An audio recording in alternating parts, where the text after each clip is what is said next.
नमस्कार, आप देख रहे हैं एबी स्टार न्यूज और मैं हूं आपके साथ मनप्रीत कौर। इस बुलेटिन में वक्त हो चला है आपके राज्य की तमाम खबरों का। रुक करते हैं पहली खबर की ओर। खबर कटिहार से है, जहां इंसानियत को शर्मसार कर देने वाली यह तस्वीर एक बार फिर कटिहार से सामने आ रही है, जहां रेल पुलिस द्वारा लाभा स्टेशन के समीप हाटे बाजार एक्सप्रेस ट्रेन से यात्रा करने के दौरान अज्ञात महिला के गिरने से मौत हो गई। रेल की पुलिस द्वारा पोस्टमार्टम कराने के लिए कटिहार सदर अस्पताल लाया गया। महिला का छत विछत शव को रिक्शे पर लाद कर अस्पताल तक लाया गया, जहां जिंदा इंसान को छोड़िए मृत के लाशों के लिए एक एम्बुलेंस तक उपलब्ध नहीं हो सकी। लाश है, डेड बॉडी लावा में हाटी बाजार से गिर गया था। उसी का जीआरपी थाना से अभी 11 बजे लेके आ रहे हैं। किस चीज़ पे लेके आ रहे हैं? रिक्शा पर लेके आ रहे हैं। क्यों एम्बुलेंस नहीं है? जी नहीं, एम्बुलेंस नहीं है। क्या नाम है आपका? शंभू दास। क्या है आप? होमगार्ड है, जी।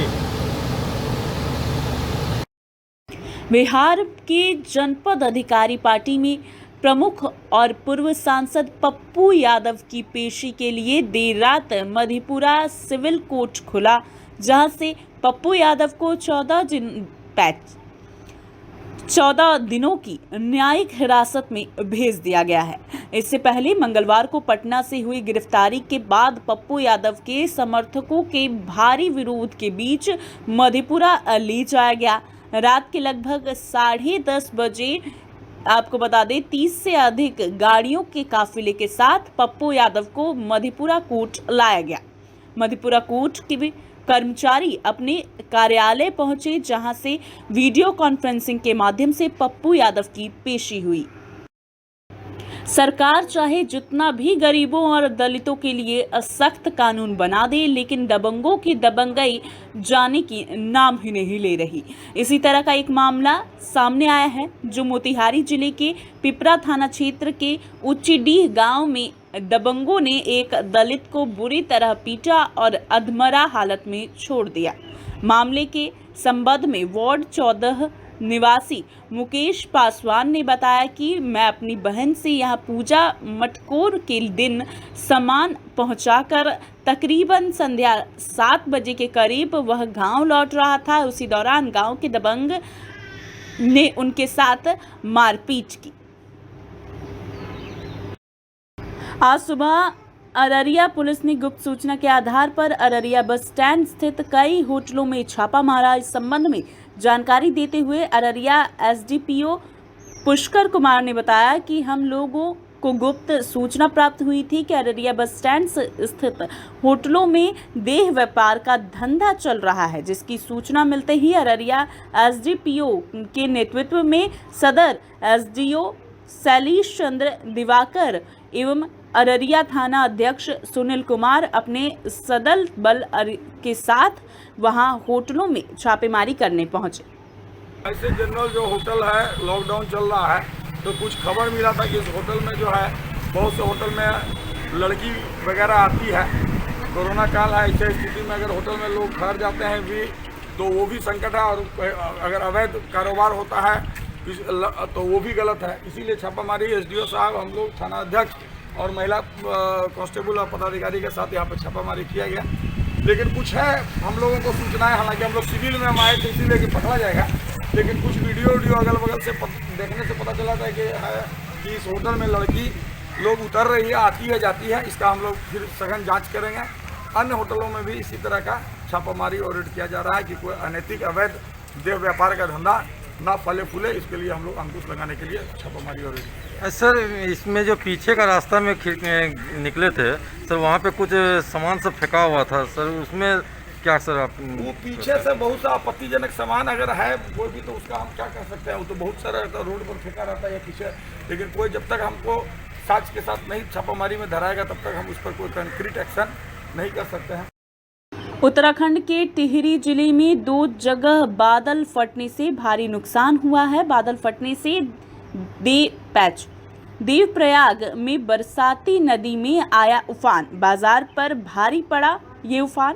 ऐसे 10 दुकानों के साथ ही ITI भवन मलबे में तब्दील हो गया। आज 5 बजे के लगभग ऊपर एक दसरा डांडा जगह पड़ता है बवाना के पास, वहाँ बादल फटा। उसके वजह से यहाँ पानी का वेग बहुत तेज़ी से बढ़ा। जो एक गदेरा है देवप्रयाग के बीच में, इसमें पानी काफ़ी बढ़ गया, जो संगम जाने वाले रास्ते पे है। और यहाँ एक ITI की बिल्डिंग है जिसमें ITI चलता था, इसका स्कूल ट्रेनिंग चलती है, वो सारी जो है ज़मीन दराज हो गई है। इसके नीचे कारीगर भी काम करते थे, वो किसी तरह अपनी जान बचा के भागे, क्योंकि ये दुकानें बंद थी। लॉकडाउन होने के कारण जो है लोग कमी थे दुकानों में। और जो सामने संगम जाने वाले रास्ते पे तकरीबन 12-13 दुकानें यहाँ से ध्वस्त हो चुकी हैं और संपत्ति का बहुत ज़्यादा नुकसान हुआ है और रेस्क्यू चल रहा है। हम लोगों ने जो नीचे रास्ते पे उन सबको जो अलर्ट कर दिया गया है कि कोई भी जो अब न जाए, क्योंकि पानी अभी भी बढ़ रहा है। और SDRF की टीम भी मौके पे बुला दी गई है, रेस्क्यू चलेगा। और देखते हैं किसी का कोई खुदा ना करे किसी के साथ में कोई मिसहैप हुआ हो, कोई ऐसी घटना घटी है। संपत्ति का तो बहुत नुकसान हुआ है। रुड़की में बिना किसी कारण सड़कों पर घूम रहे लोगों के खिलाफ अब सिविल लाइन कोतवाली पुलिस और भी ज़्यादा सख्त हो गई है। आज पुलिस ने ऐसे ही 25 लोगों के खिलाफ कार्रवाई की है। बता दें कि रुड़की में बढ़ते कोरोना मामलों को देखते हुए प्रशासन ने यहां पर कर्फ्यू लगाया हुआ है, जिसके चलते सिर्फ ज़रूरी चीज़ों की दुकानों को छोड़कर सभी तरह की दुकान बंद रहने के आदेश दिए गए हैं। लेकिन फिर भी कुछ दुकानदार दुकान खोलकर सामान बेच रहे हैं और कुछ लोग बिना किसी कारण के सड़कों पर घूम रहे हैं।